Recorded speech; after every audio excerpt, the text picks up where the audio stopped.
दोस्तों नमस्कार, स्वागत है आपका 4 PM पर। मैं हूं आपके साथ अदिति। सीसीटीवी में वोट चोरी के सबूत जलाते हुए पकड़े गए भाजपाई विधायक। एसआईटी जांच में सनसनीखेज खुलासा हुआ है, जिसके बाद इलेक्शन कमीशन की, राजीव कुमार की, ज्ञानेश कुमार की उल्टी गिनती शुरू हो गई है। भारतीय जनता पार्टी के विधायक ने मतदाताओं के नाम हटाने के सबूत जलाए। एसआईटी रिपोर्ट में यही खबर सामने आई है। आपके स्क्रीन पर खबर है। कर्नाटक के अलंद विधानसभा क्षेत्र में वोट चोरी मामले की जांच कर रहे विशेष जांच टीम यानी एसआईटी ने 2023 के विधानसभा चुनावों से पहले मतदाता सूची में जो हेराफेरी हुई है, जो घपलेबाजी की गई है, हजारों हजारों वोटर्स के नाम हटाए गए हैं, बड़े पैमाने पर जो प्रयास किया गया था उस पर एसआईटी ने एक बड़ा खुलासा किया है। अब दोस्तों, आपराधिक जांच विभाग यानी सीआईडी के विशेष या आप कह सकते हैं कि शीर्ष सूत्रों के अनुसार संदिग्धों को प्रत्येक का नाम हटाने के लिए, मतलब एक वोटर के नाम हटाने के लिए 80 रुपए का भुगतान किया गया था।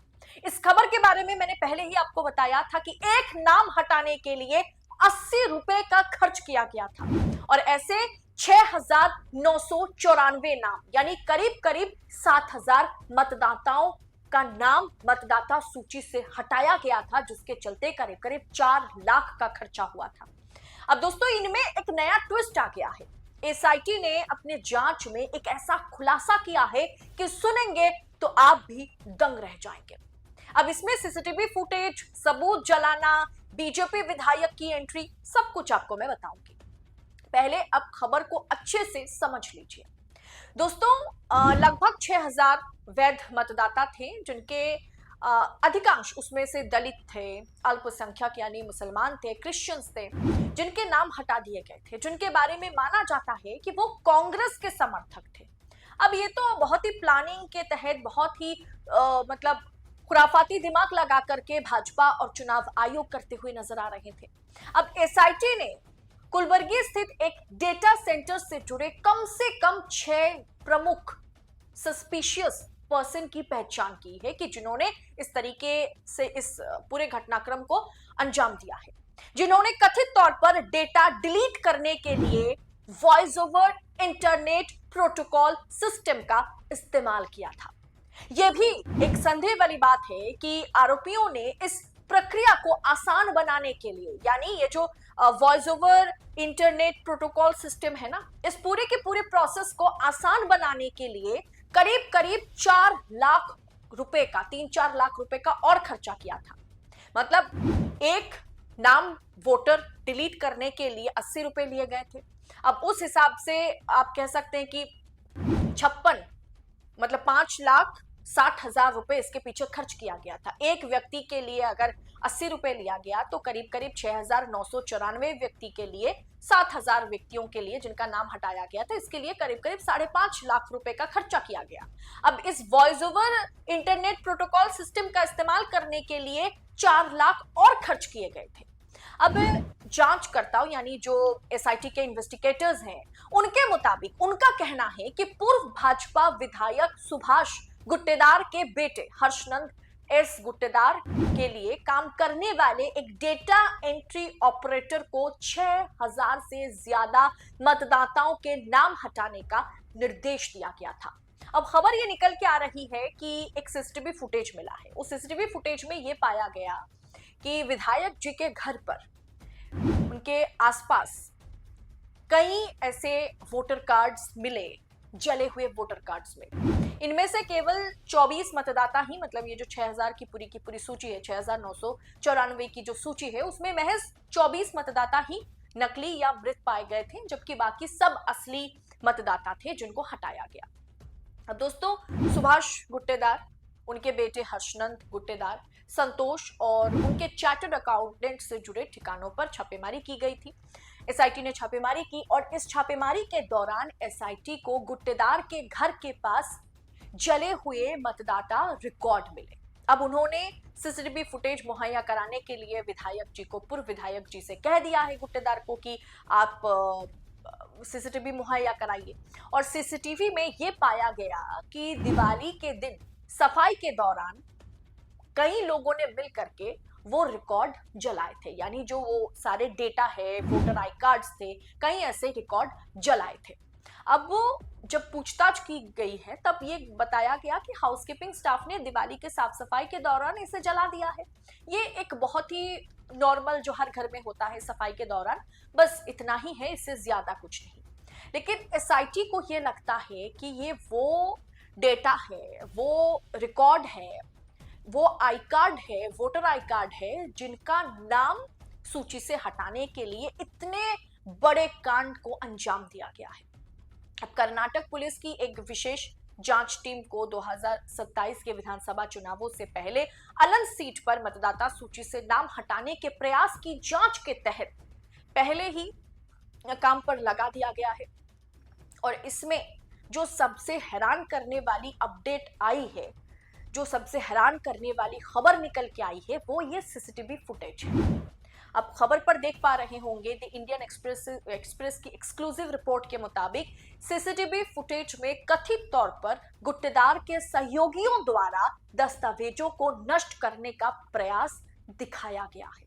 जी हाँ, यही बात एसआईटी कोर्ट में करती हुई नजर आई। एसआईटी ने इस बात की पुष्टि की है कि जो सीसीटीवी फुटेज वो बरामद किए हैं उसमें गुत्तेदार के सहयोगियों द्वारा दस्तावेज को नष्ट करने का प्रयास साफ तौर पर सीसीटीवी फुटेज में दिखाई दे रहा है, जिसके बारे में एसआईटी ने आरोप लगाया है कि वे अलग मतदाता सूचियां थी।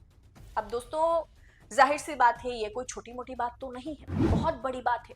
जिस विधायक पर सूची से नाम हटाने का आरोप लगता रहा, अब उसी के घर के आसपास से जले हुए रिकॉर्ड अगर मिले, जले हुए वोटर कार्ड्स अगर मिले, तो सवाल उनसे पूछा जाएगा। जिस पर कर्नाटक सरकार के मंत्री प्रियंक खड़गे, जो कि मल्लिकार्जुन खड़गे के बेटे हैं, उन्होंने सबसे पहले ही अलंद विधायक BR पाटिल के साथ मिलकर के मतदाता सूची से नाम हटाने का जो प्रयास भाजपा वाले कर रहे थे, इस मुद्दे को उन्होंने सबसे पहले बढ़ चढ़ के उठाया था। और उन्होंने इस सीसीटीवी फुटेज की जो बात बाहर आई है, खबर जो बाहर आई है, इस पर उन्होंने कहा कि अलंद में सिर्फ 80 रुपए में मतदाताओं के नाम हटा दिए गए। चुनाव से पहले एक भुगतान अभियान के जरिए 6000 से ज्यादा असली मतदाताओं के नाम हटा दिए गए।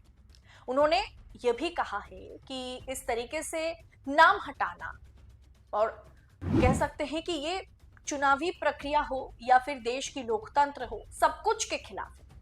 और आप जानते हैं कि इस तरीके की घटनाओं के चलते नतीजे पर किस तरीके का असर पड़ता है, परिणाम बदल सकता है।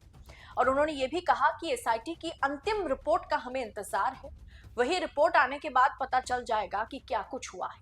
कांग्रेस ने भी इस मुद्दे पर साफ तौर पर हमला किया है, बीजेपी पर और चुनाव आयोग पर, और कहा है कि लोकतंत्र पर यह सीधा हमला है।